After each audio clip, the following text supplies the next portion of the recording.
শুভ সন্ধ্যা। এই রাতের খাবার নিয়ে বসে পড়লাম। আজকে এটা দোকানের রুটি, দোকান থেকে রুটি আনা হয়েছে, কিন্তু রুটিগুলো একটু পছন্দ হয়নি, কালি লাগানো।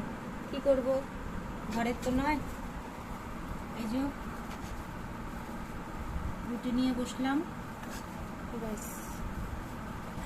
এটা হচ্ছে দুপুরের তরকারিটা রয়ে গেছে, সেটাই এটা এখন চালিয়ে দিচ্ছি আর কি, কারণ খেতে হবে না, এতটা সবজির দাম। আর তাছাড়া হচ্ছে উপকার না সবজিটা খাওয়া। এটা নিয়ে নিলাম। একটা চিংড়িও রয়েছে, এটা দুপুরে ছিল বন্ধুরা। ব্যাস, আলুটা তুই খা, আলুটা আমি নেব না। আজকে রুটি দিয়ে খাচ্ছি, আশা করি ভালো লাগবে তরকারিটা।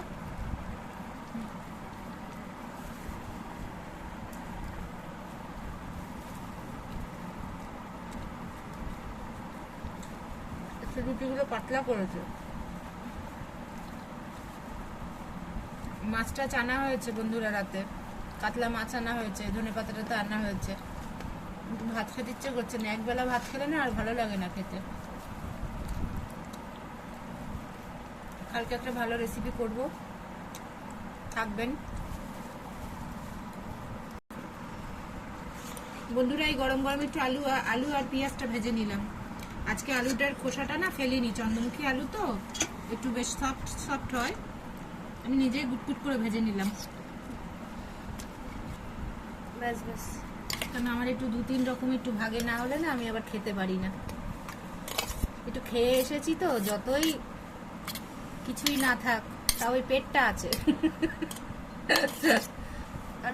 হ্যাঁ, এটা নিয়ে নিয়ে রেখে লাভ কি। লঙ্কাটা নিলাম না বন্ধুরা, ঝাল দিদি তো। লঙ্কাটা আমায় দিয়ে দাও। নিয়ে নাও,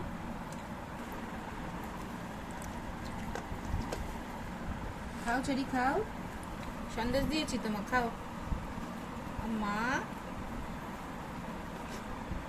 বন্ধুরা এই যে দিনের একটু মাংস ছিল, একটু তেলা তেলা মাংস, আমি তো আলু ছাড়া করেছি, আমি আর খাবো না। অতটা আলু ভাজা খেয়েছি তো ভালো লাগছে না। একটু নিশ্চয়ই অন্য কিছু খাবে। কি খাবো, অন্য কিছু তো আছে। অন্য কিছু আমার এই যে সন্দেশ আছে, চিকেন খাবে না? সন্দেশ আছে, এনে তুই এটা খেয়ে নে, আর ওদের যদি থাকে বেঁচে যায় দিয়ে দিবি। আচ্ছা বন্ধুরা, আমার খাবারটা দেখুন। 5টা রুটি সাটিয়ে নিলাম, এটা নিয়ে 5টা আর কি, সরি। এই যে আমার এই যে মাখা সন্দেশ আনা হয়েছে, তার সাথে 2টো কলা। এই সন্দেশই রেখে দেবো, 1 ডজন কলাও আছে, সকালে মুড়ি দিয়ে খেয়ে নেবো, সকালের টিফিনটা হয়ে যাবে। কেমন লাগলো আজকের খাবারটা একটু অতি অবশ্যই বলবেন। আজকেই নিয়েছি, বাড়িতে এসেছিল গলাটা, আমরা তো নিয়ে আসি বাজার থেকে, কিন্তু আমার তো কদিন ধরে খুব বমি পায়খানা হলো। দেখেন গলার সাইজ দেখেন, তাই 65 টাকা। আর এই যে তোমার চামচ কই রে, হাত দিয়ে নিয়ে নি, অনেকটা সন্দেশ। এই যে অলরেডি ঢেকুর উঠে গেছে। এই সন্দেশটা আমি পছন্দ করি, আমি আবার সব দোকানের মিষ্টি খাই না, বেটুয়া কালীবাড়ি থেকে, না সরি, কৃষিগোপাল মোড় থেকে আমার এই সন্দেশটা আসে। সন্দেশ, রসগোল্লা, লেডিকিনি, চমচম, ওই দোকানটা দিয়ে বেশ ভালোই লাগে। এই এরকম ভাবে 2টো মিক্সড করে খেলে বেশ স্বাদটা লাগে। ব্যাস,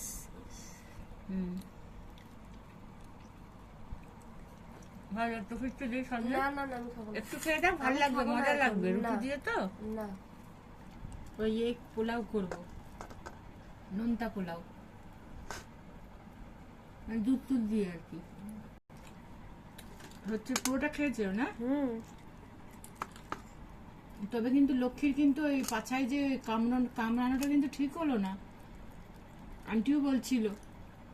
কি বলবো, কিছু বলার নেই, যুদ্ধ করে যেন। যুদ্ধ। একটু সুজির উপমা করবো ভেবেছিলাম, মুগের ডাল দিয়ে, কারি পাতা দিয়ে, আর সুজি দিয়ে। এই লালচেটা কি, এটা কি রে, মিষ্টির কি? ও কি এটা বাবা, মিষ্টির কিছু হবে। মিষ্টির দোকানের মিষ্টি তো, পুরোনো মিষ্টি থাকলে এগুলোতে ঢালা যায়, ওইগুলোই করে। ফেলে দেবে একটা, যদি ইঁদুর পরে রসগোল্লার রসের মধ্যে টুক করে ফেলে দিয়ে লোককে, কাস্টমারকে দিয়ে দেবে। হ্যাঁ, নিজে চোখে দেখেছি। ফেলে দেবে ওই 2000-3000 টাকা দিয়ে একটা মিষ্টি রে বানাবে। তাহলে তো হয়ে যেত। আর একটু খেয়ে নি, কারণ এটা লোভ লাগে। যাই হোক বন্ধুরা, আজকে রাতের মতন খাওয়া দাওয়ার পর্ব শেষ। আশা করি আপনারা ভালো থাকবেন, সুস্থ থাকবেন। আবার কাল সকালে কথা হবে। আজকের মতন শুভরাত্রি।